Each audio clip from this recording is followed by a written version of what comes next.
and left. And of course, we didn't actually know what had happened, but we were left tied up in this bedroom.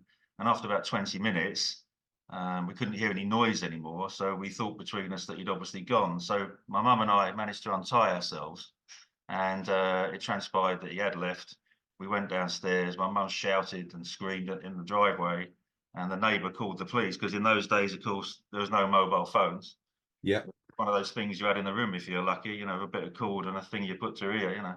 So the neighbour called the police, and they turned up, and that was my first encounter really with the police. And again, we're talking about the 1960s, so 1996, 1966, 1967. So at that time, you had the Krays and the Richardsons were still out and about. It was old. It Yeah. was very much old London.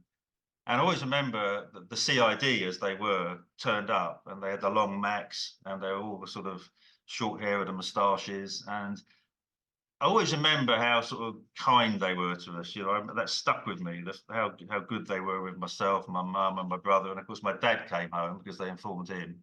He was obviously in a bit of a panic, and it stuck with me how professional they were and how good they were and how they looked after us.